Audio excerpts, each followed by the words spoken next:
something on your mind and you might just do it. Come on, my nigga, let's hop to it. Hey, people in your life and it's time for removing. It's something on your mind and you might just do it. It's something on your mind and you might just do it. Come on, my nigga, let's hop to it. Hey, people in your life and it's time for removing. It's something on your mind and you might just do it. She gave me too much space and our time expired. Said I wasn't a good leader, and somebody else got hired. What makes that bizarre? She had a petty theft on the records, her background didn't make it out of HR. She tried to move into my place and get my cable rewired. Stole my money, you liar, bitch. I fucking paid for cable and I got a fire stick. You better treat me like a sire or a choir or doing fire. I don't relax at all. You the one looking for a Jesus to persecute. And I can tell you get new dick. Tell that brother keep on sticking. Before you met me, Fella Ostis was a big ass chick. And keep your bed made out.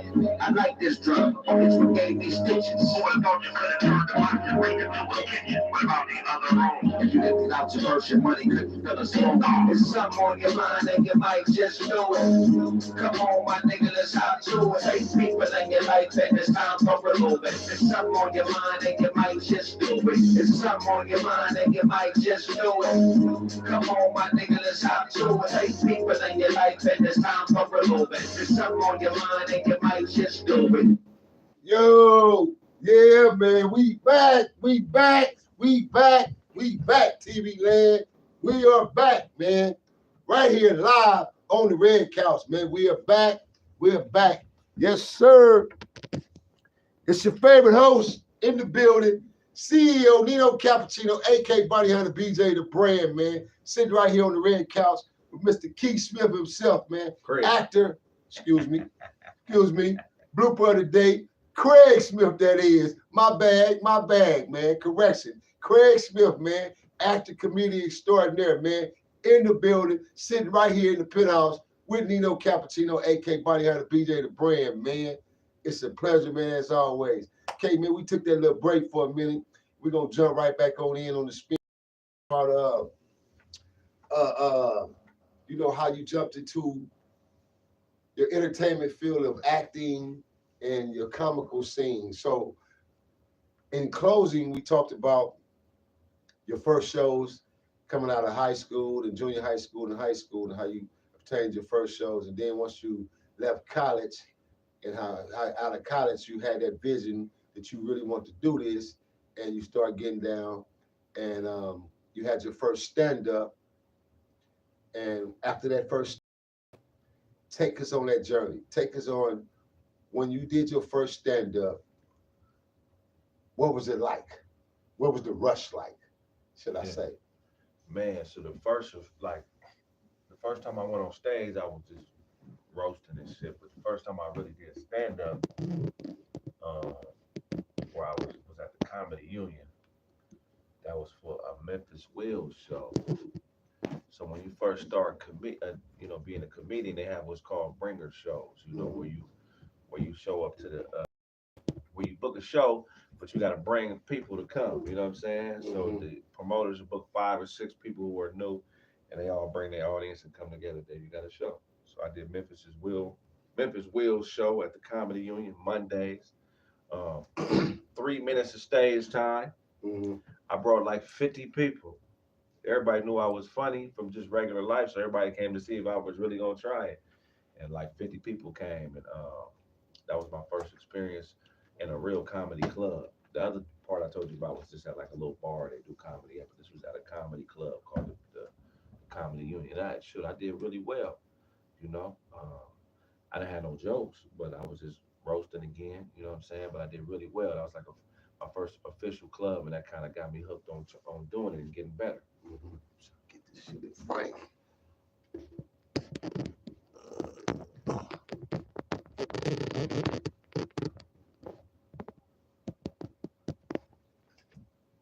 Let's take you out of frame.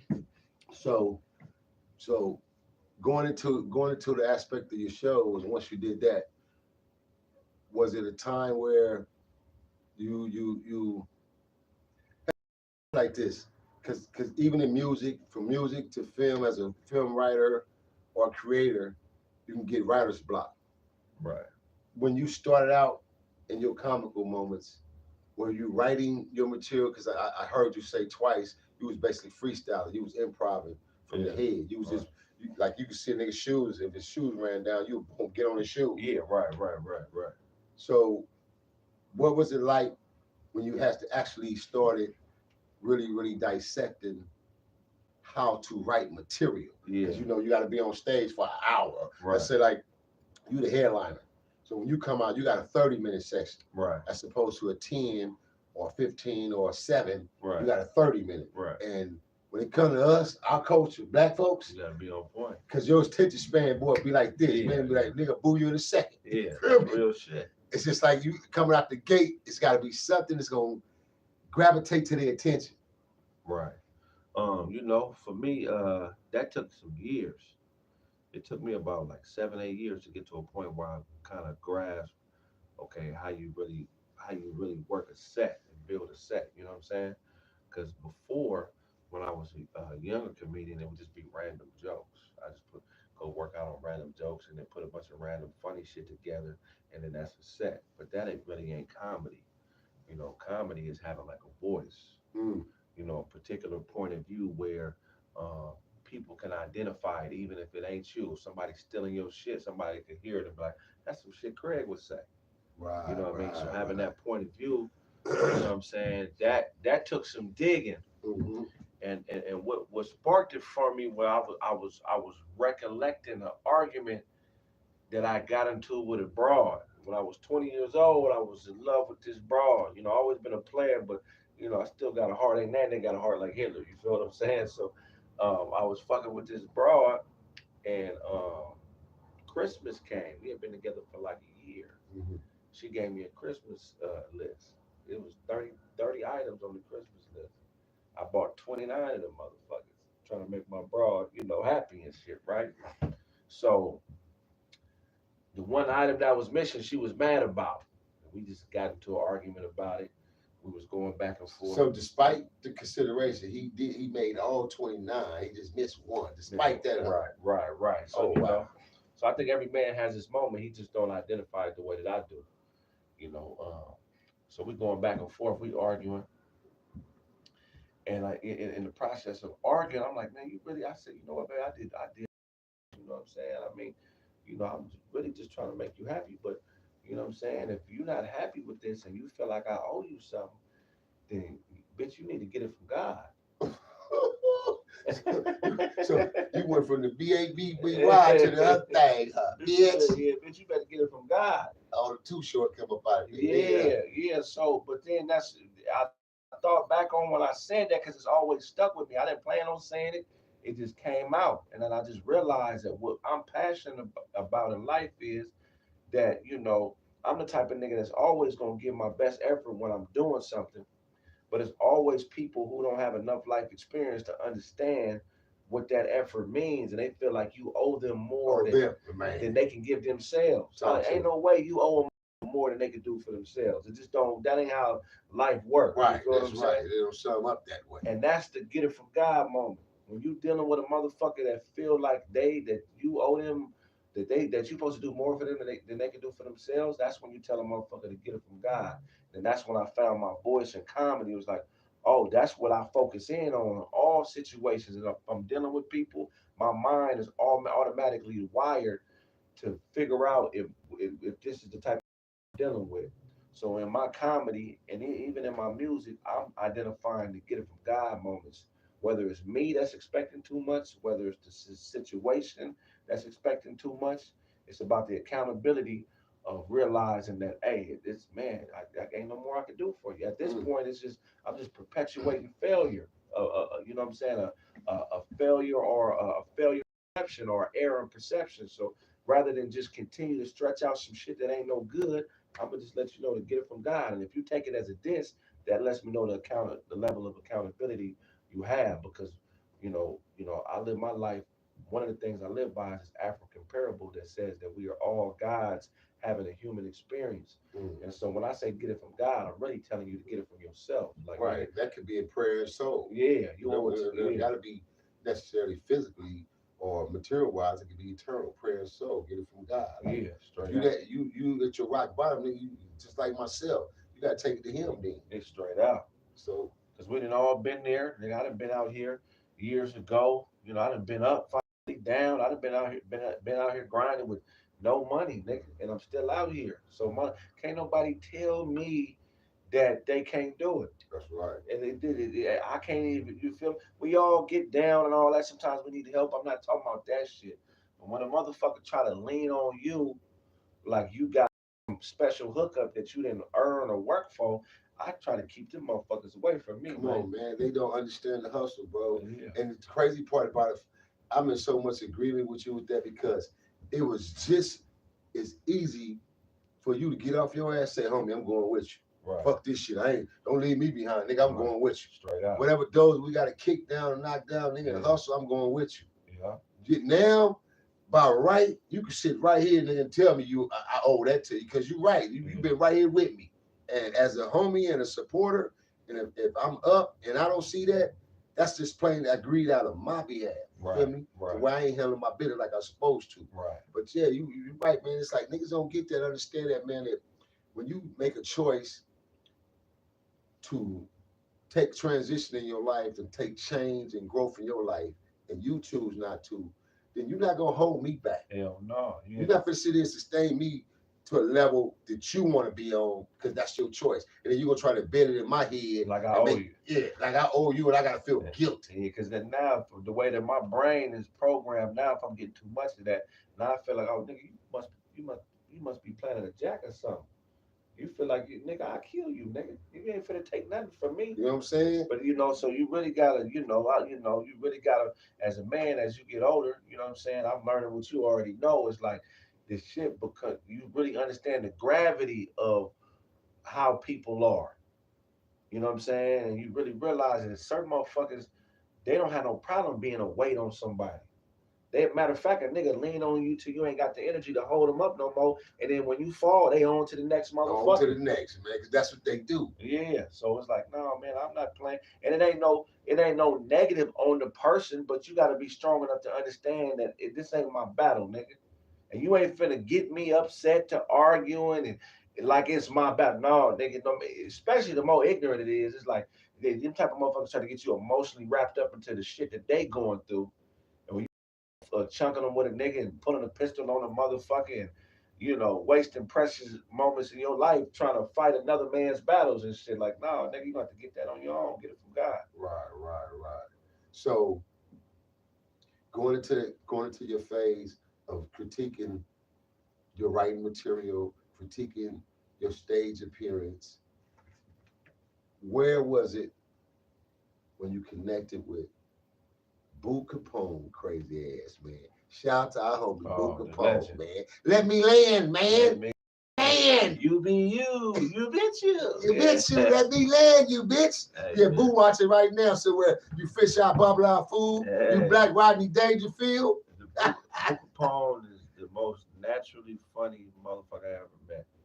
He was born, if you put comedian in the dictionary, that's Bu, because Bu is everything. He's a gangster, he's a politician, he's a historian, he's everything. And that's what a good comedian is. It's somebody that can relate to and understand a piece of everything and make it their own.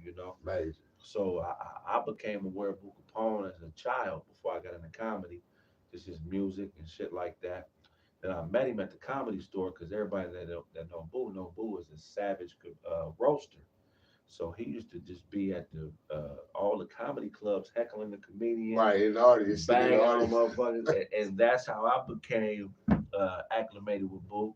And then we just knew we man, gotta you know. show using them big educational words. Oh man, I've been reading sometimes. You know what I'm saying? I done read a few contracts. No educational words, Kraig. Yeah, but Bu is the pioneer of what I do. As far as like, maybe he didn't have a name for it at the particular time. I called it a capper, a comedian, and a rapper. But he was the first MC to really start kind of stepping over into the comedy lane. And really, it wasn't really no rappers doing that because the art of hip hop was so jaded by the street culture. Didn't nobody want to be perceived as no goofy nigga because in the 80s and 90s, that was a dangerous time where nigga you had to be in a category. Nigga, you either a rapper are you a comedian? But it wasn't too many niggas doing both. And Bu was one of the first people I seen that thought like me, that was kind of doing both a little Cross the bit. barriers, brought them together. Exactly, exactly. So, yeah. So I've been knowing Bu about 15 years or so. Amazing, Yeah, man. Yeah, shout out to Bu Capone, man. Real good homie, man. yeah, good folks. So moving along, going down the line, me having the pleasure myself just recently, a couple of months ago, through connection of yourself, that is, um, what was it like, and where, how did you connect with Big Ja? So, being that we both from L.A. County, Los Angeles County, Because Big Ja has a college background as well. yeah, Big John's like you. He one of them hood niggas from the hood that's super smart, but not just regular, not just hood smart. Yeah, I'm it's talking about like, typical. yeah, he went to Berkeley on a academic scholarship. Oh yeah. For those of y'all don't know about Cal Berkeley, that's the #1 public school in the country. So to get into Cal Berkeley, you got to be Ivy League smart. It ain't like going to no local Cal State. This is like these niggas be scoring 1500s on the SAT and having 4.9 GPAs and shit. That's the type of nigga he is. And he right here from South Central Los Angeles and moved to San Diego when he was like 12 or 13. So, and I'm similar. I wasn't super book smart, but I was always above average in school and stuff like that. With certain topics of science and history was always my shit. You know what I'm saying? But so anyway, I met Ja my second month doing comedy. I walked into this club called the the Rhythm Lounge, hosted by Brandon Wiley. Shout out to Brandon, another LA comedian. And Ja was on stage doing a joke that was similar to a joke I had, but I game, I didn't know that niggas be having the same type of jokes sometimes. Uh-huh. It was about a gangster. I think his was about a gangster, a blind gangster or something like that. So I had a cousin, rest in peace now, William, and he went blind. He got shot in the face. Instead of dying, he lost his vision. Mm-hmm. And he was super, gangbanger or whatever. So after he got off stage, I'm like, I got a cousin that is basically the joke you saying, like he, you know what I mean, and that kind of connected us. And so we've been tight since 2009, like brothers. Nice. Yeah. And then so from there, where did the idea come from, as far as you guys getting together and start planting the seeds as far as the skits and everything? In comedy, sketch comedy's always been about been in the comedy culture, from a Living Color to Saturday Night Live to Mad TV. You know what I'm saying? That's pretty much like one of the things you do as a comedian. You write sketches. So he has a film background. He went to Cal Berkeley for film to be a filmmaker, and so he was always talking about doing sketches. And so he had the blind gangster sketch, which if you look it up online, it's still there. We did that, still there, and the Stutter Thug sketch. So I produced it for him. That's my first time doing anything sketch. He got me the script, and I found a place for him to shoot it at, and got all the actors, and we shot that. That was the first two sketches we shot: the Blind Thug and the Stutter Thug. Mm. That's been history. It's been history every year. It's 15 years. Man, see, Yeah. as he's see, it's important that he just threw that out there, because a lot of you guys that look at the shows right now, like right now, y'all. Matter of fact, y'all go check out that new show just dropped right now, the Lesbian 3. Yeah, Lesbian homie, 3. lesbian homie. Lesbian Homie 3, man, it's just dropped right now. It's out, man. Y'all go check out the Lesbian Homie series, period. 1, 2, and 3. Go check out. Matter of fact, you got to start from the beginning to get to the end. Go check out 1, 2, and 3. Lesbian Homies 1, 2, and 3. Yeah. Then go check out help me out with the homies. What's the title of the homies? Damn. With the crew, with the whole crew. Whole crew is stupid. Oh, the whole crew is stupid. Go check out that whole series, man. And y'all stay tuned, man, because y'all about to see Big Cap, man, Big Nino Cappucino, Bunny Hunter VJ. I'm jumping right on in, man, and I'm finna get in with the crew, man, and do my thing, man. So y'all stay tuned, man, for that collaboration, that connection. Shout out to Big Job, man. Mink, man, and the whole crew, man. Shout out to the crew out there, man. So connected with Big Job. Y'all start knocking down them numbers, man. Lighting up Facebook, lighting up the internet, from the internet to the big screen. So right now, what's in store? Like what's your passion and your vision right now that you have in store? Like what can TV Land prepare themselves for Craig Smith next big move? Like what's your next big move that you feel? Yeah, so I think what I'm gonna do next, I'm just coming off this venture called the Comedy Press, which I had like a podcast network. I was producing like 12 podcasts, including my own, and doing like 30 hours of content a week podcasting. So I did a deal with a company called Caffeine. So I think I'm gonna either take that to iHeartRadio and keep that going. Um, More just movie auditions, film auditions. I also got my own sitcom called Big Head Kraig. You can look that up. I got season one of that. I'm gonna put that on Tubi in the next couple months, and then I'll probably do season two. And I'm working on this other project called the Sperm Trap House that I'm producing. So for me, just continuing to create until I get into a position where my name scales up. I'm a household name as far as stand up, man. If I could be the next Red Fox, or what I'm saying, or Patrice O'Neal or Bill Burr, that's kind of my lane of comedy. Big shoes right there too, man. Yeah, Them big legendary shoes too, yeah, right hell there, yeah. man. So I'm definitely trying to, just kind of spread my wings in that lane and, be a generational talent. Position myself to own enough intellectual property where I can pass it to my great great grandkids. You know what I'm saying? So Right there, you go. just continue to create, man, and you know what I mean, and be happy that I'm got myself out the off the bottom. So, how was it that you was able to put the roasted session together? Let's talk about that. How did that Yeah. come about? How did the roasted session come about? So, one thing that comedians do is most of us, when we go to the comedy club, we're not performing. We be outside hanging out, networking. That's where comics go meet comedians and build relationships is at the clubs where all the comedians is gonna be at. So when we Hmm. be there, we just always get the bagging. And so, rest in peace to Teddy Ray. He had gotten to a situation with All Deaf Digital where they were producing content, hooked up with another dude named Pat. They came up with an idea called Roast Me, where comedians roast each other. Hmm. So Teddy Ray just went to all the comedians he know that be roasting and asked us if we would come audition for that show. Hmm. And that's how that roast show came about. So all those comedians are comedians that used to, be out there roasting with us after the clubs and stuff.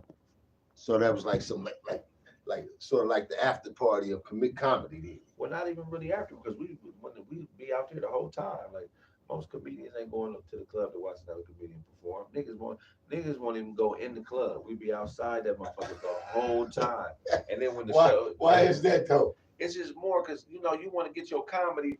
You want your comedy to be conversational. So niggas be out working on jokes in front of the club when they out hollering at bitches, when they in conversation, they try to figure out an organic way to get a thought across. Because you about to say something? Oh. No, I am, but go ahead. I'll say as soon as you finish. Yeah, because that paper, if you just on the pen, that paper is a prison for your mind. It's got borders, it's got walls. So if you just stuck in them walls writing, sometimes it can make your shit mechanical. Right. So you got to really get out there and organically feel your way into a joke through conversation. So we be out doing that.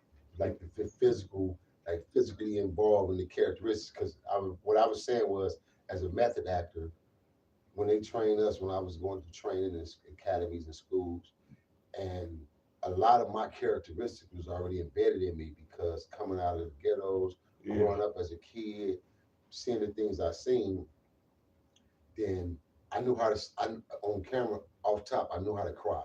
I can make myself go into an emotional stage just from looking at something Yeah. because of the past experiences. Right. Going into that certain characteristics that was already embedded in me because of the past experiences of me actually living this particular life. So when it came down to certain characteristics and roles, it's not hard for me to pick or take on the roles because it's already instilled in me. Now it's just about me taking dialogue and the characteristics and chopping it up together, Yeah. and deliver. That's the same thing with comedy. Same thing with comedy. It's like, um, I guess coming from what you come from, because I ain't gonna lie, I had a good pop, so I wasn't entrenched like your generation was. I don't know if you noticed this change, but like we wasn't really entrenched in the gutter living that y'all grew up with.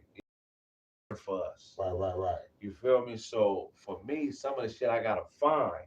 Right. You feel what I'm You saying? go So find that yeah, experience. so yeah, you know what I'm saying? So like for me, one of my main things, if I'm just acting or whatever, I'm gonna do my research on my character.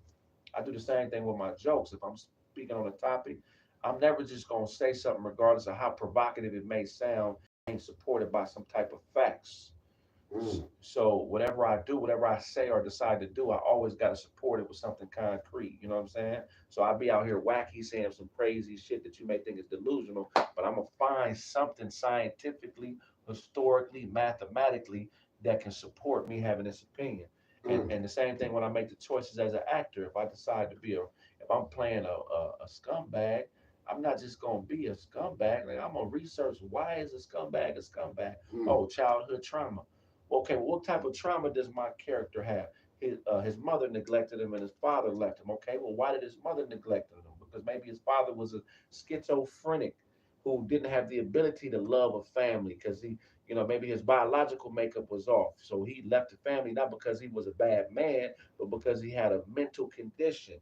You feel me? Then I'm gonna just keep diving in. So when I make my choices are grounded in this other reality I gotta create so I could play this character or this joke in the most realistic fashion where it's connected to substance, not ego. Man, gems, man. Yeah. Gems, man. Right here, man, on ROE, man. Rules of engagement, man. You tapped in, you tuned in, rules of engagement. Hey, look here. We about to close this behind the scene live right here, man. I just want to give y'all a little bit behind the scene, man, so we continue this interview, man. Stay tuned. Don't go nowhere, man. We finna finish up, but I'm about to close this live out, give y'all a little something TV land out there, man. I'm sitting right here on the red couch, man, with my guy, Kraig Smith, man. The funny guy, man, himself, man. Yes, sir. Don't fuck around. We'll roast you, man. Hey, We'll roast you. why not? We'll roast you. Hey. We'll roast you. Hey, real quick before I close this live out, let me ask you this quick question. Yeah. The thing about bagging the most, because for me, you know what killed me about bagging? Yeah. Where niggas wouldn't want to bag on me a bag, because I couldn't stand the mom and daddy jokes. Oh, bro. for yeah. And that was the crucial one, because that's now if a nigga can get over that, then you go and you can hang.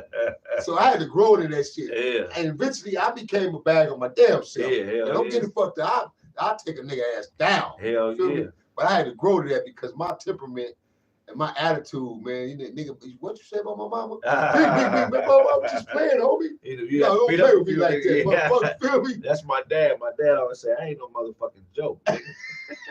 Don't be using him for no material. No. But I think bagging is one of the best things ever. It's like it's like a vitamin. Therapeutic, man. Hell yeah, it help you deal with life because then you realize that damn, we all going through some fucked up shit. It ain't just me. You know what I'm saying? Especially, if a nigga really bagging right, he might confirm some shit you thought. So that if somebody says something that confirms something you've been through or you've been thinking and it just happened to be funny, that's really God's way of saying, hey man, everybody has bumps in the stop because when we get isolated, we like to think it's only me. It's only happening. I'm the only victim in the world. Like no, and then when you really, that's crazy you say that though, bro, because when you sit back and look, and then you go, damn. Like for me, I take mine like this. When I take them kind of self complaints to myself, and then I'm rolling down the street, and I see dude over there with one leg, right, or the nigga standing over the wall, and he go like this. Yeah. I do like this. That could be me, man. All day. That could be me. Yeah. God, thank you, that ain't me, man. Thank that I had the brain, the mentality to do what I do, man. The strength, the stability, because that could be me. Yeah. True, so true, man. That's so true, shit, bro. Man. So upon our closing, man, closing our show, I always like to leave the moment with something very structured, something very positive to the onlookers out there, especially the kids, man. Because like you said, one thing I respect and I love what you said during the whole entire interviews is you always talked about the transition of the generation gaps, how different things are, In every each generation, things are going to change. Right. It's not going to never be the same. Every generation is not going to have the same format or the same formula every each time. It's going to always change. It's going to be a different transition, whether it's to the good, to the bad, to the worst. However, unfortunately for us, we're in the worst stage. Right. We went from good at one point because we was unified, pro-black, like you said, when your pops was coming up, my pops, my parents, it was a pro-black, black in power, the dashikis, the afros, the afro pups, everything was natural for our women. To the transition of hip hop came along, now we jump into fashions. Right, right. So from the fashion world, entwined from the fashion world, the gang culture involved took place. The gang culture took a big toll of influencement over that. So now it became a tug of war between gangs and hip hop. Because remember, it was a time the streets really ran shit. The streets regulated and ran. Hip hop didn't run shit. Right. Niggas got towed down in hip hop from the streets. Now it's the opposite. Hip hop run everything, influencing the streets now. Right. So, what would be your take and your influence of advice, main camera, to some youngin' out there, man, in TV world right now that may be watching us in their early 20s or 30s, and these niggas not taking care of their kids. They're on the internet. Niggas want to be on the internet arguing and fighting and fussing over bullshit. What would be your advice to our people, us primarily, out there, man, TV land, as to get it together, man? Man, I would say that you know, whatever you're going through, it ain't new. It's a million motherfuckers that didn't beat it. You know what I'm saying? Just watch who you got around you, because there's some people you think love you, and it could be family, but their real goal is to take you down. There's some people that who feel empowered by destroying others. You know what I'm saying? And you really gotta equip yourself with the knowledge to be able to understand the difference, because you know, even though I don't go to church, I do understand that the devil's a master manipulator. You know what I'm saying? So you gotta watch the motherfucker that's always complimenting you. You gotta watch the motherfucker that is putting up a persona mask around you, and you gotta really understand the difference between who you are and what you do. You know what I'm saying? You got to be defined in who you are as a man or a woman before you do anything. So you got to know you before you can know what to do. You know what I'm saying? Right. And the way to do that is just, man. I know everybody want to count dollars and be rich, but you got to learn psychology. You got to study psychological dispositions. You got to study cluster B personality disorders, which are all very basic things. Sit down and acquire the info.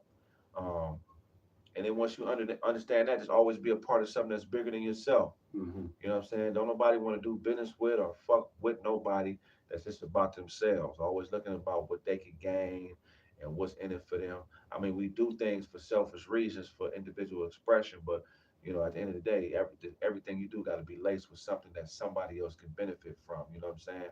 And if you do that, when you finally catch wind or finally catch fire and whatever you doing, it's gonna make you timeless, because people could always go to your work, whatever that is, and find something that can help them in their life. You feel what I'm saying? If you ain't helping other motherfuckers in some type of way, it don't always got to be financial, but you got to be either dropping some type of game, some type of knowledge. You got to be being vulnerable. You got to do something that's bigger than you. You know what I'm saying? And if you do that, you're going to always win. You ain't never going to fall, and it's just a fall off. When it's bigger than you, it's just another way to show, it's just another way to solve a problem. You know what I'm saying? So as long as it's bigger than you, you're gonna win. You know, just self-check, you know what I'm saying? And don't do nothing you can't walk away from, you know what I'm saying? From a bitch to a job. Ain't nothing worth your sanity, man. If you feeling like you losing yourself in anything, and you ain't being who you really are, walk away from it. I don't give a fuck how much money it is. If you with a spouse and they constantly tearing you down and talking negative to you, and I don't give a fuck how many kids you got with that motherfucker. You know what I'm saying? Walk away from it. I know that sounds like some fucked up shit to say, but you only got one mind. Right, right. And I know niggas that went from being solid motherfuckers to talking to themselves, and niggas that committed suicide. Man. A lot of niggas you see going to the pen for long periods of time, they running from something. You know what I mean? So it's like, you know, man, keep your sanity, keep your mind, and just, you know what I'm saying, and just make decisions that you're gonna be proud of later on in life, you know. But I mean, that's what I would say. I don't know if I said too much, but that's No, what you said it. You said enough of enough, and a great point of enough. And to add to that, because this is what I always tell them, and it's the same thing you and I have been philosophizing since we've been sitting on the couch. This is our power, education. right, Education is our power. You would not be able to sit here and elaborate with me and converse and dissect and utilize certain words of your choice upon your sentencing if had not you knew how to read and write and understand what the fuck you read. right, Because this is our power. Education, man. right, straight On up. that note, we leaving on that note, man. Education. This is your power, TV land. Hey, man, you've been tapped in. You tuned in, man, to one of the finest, growing, riveting podcast shows around. I'm going to get Kraig back on the red couch again, man. But this time when I come back, special treat for you. I'm bringing him and Bu Capone in, man, together. And we're going to come in just like, you know, when I come in with Bu, I got to have a bottle, man. So if I put that bottle with him and Bu, oh, it's a wrap. It's going to be a wrap, man. So we're going to have one of them clowning Friday shows where I bring him in, man. We just going to freestyle dialect for y'all, man. And I'm going to let him land, man. Bu going to land, man. He going to land for y'all, man. Him and Kraig, man. And I'm going to jump in, of course, there, man, show my skills, man. Because you niggas know, man, I got him on the slide too, man. You feel me? Yeah, man. On that note, y'all know my motto out there. It's the weekend. Shout out to all the mothers of the world. All the mothers, man. Some of the baby mamas who take care of their kids. But the baby mamas in the same category as some sorry-ass baby daddies and sperm donors, man. Shout out to all the devoted, dedicated, devoted mothers of the world, man. Happy Mother's Day from R.O.E., man. From mine to you, man. Happy Mother's Day. Happy Mother's Day to my mother, my queen. Rest in peace, man. My grandmother's rest in peace, man. Happy Mother's Day. And please don't drink and drive, man. Do not drink and drive. Because you already know, man. Over here in the Mighty W, we always taught to survive, baby. We can't help it. We are taught to survive. And I'm out here. Ah! Yeah!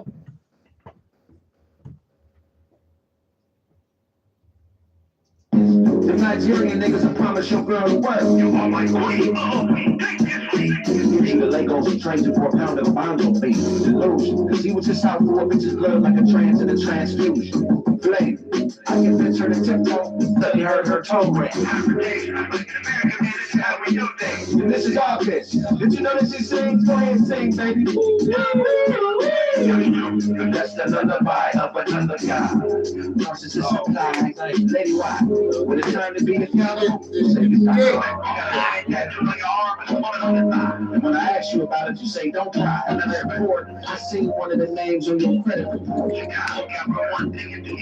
There's something on your mind and you might just do it. Come on, my nigga, let's hop to it. Hey, people in your life, and it's time for a little bit. There's something on your mind and you might just do it. There's something on your mind and you might just do it. Come on, nigga, let's hop to it. Hey, people in your life, and it's time for a little bit. There's something on your mind and you might just do it. God, we do.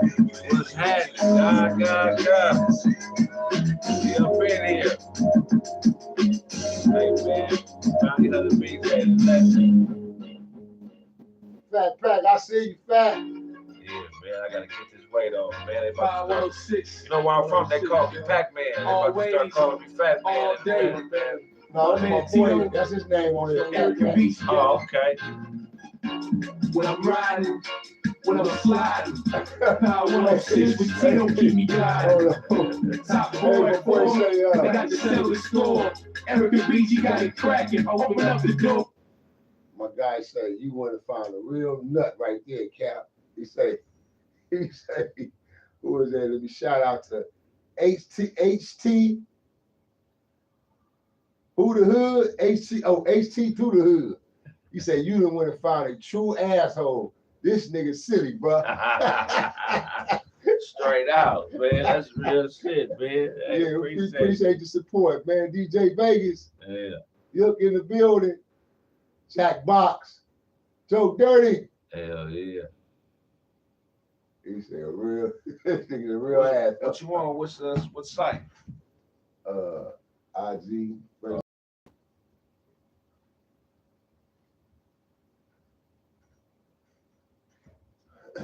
gotta take this pic for the cover.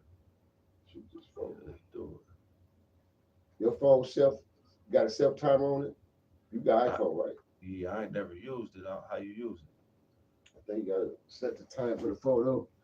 So we can take one sitting right there. What the hell? My shit locked. I gotta wait 1 minute. That's gonna be good when I chop it up. Hell yeah. Easy breezy, man.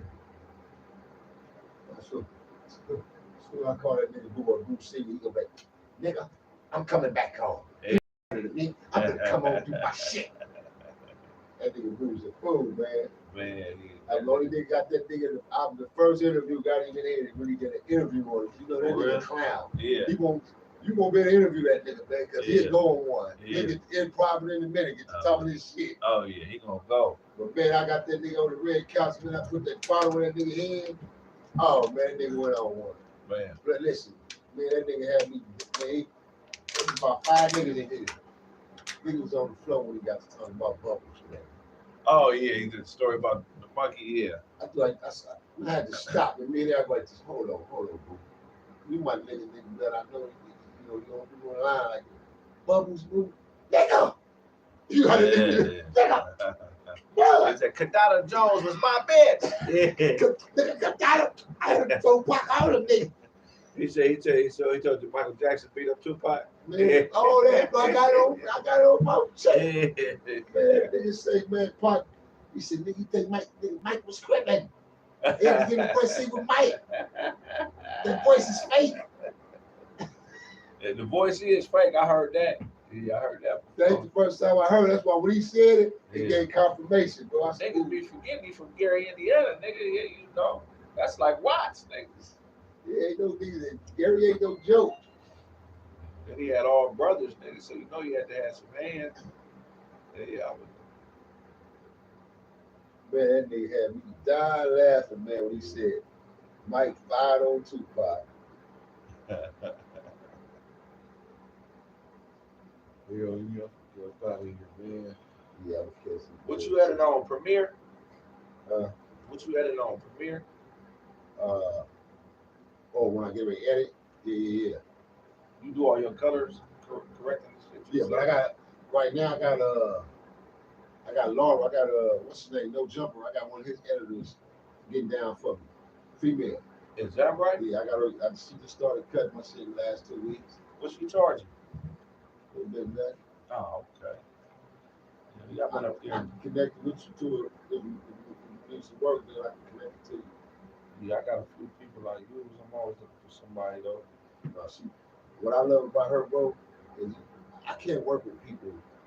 I gotta repeat myself too, and then they call you back trying to tell you what you didn't say or what you said. Oh yeah, I can't do that, bro.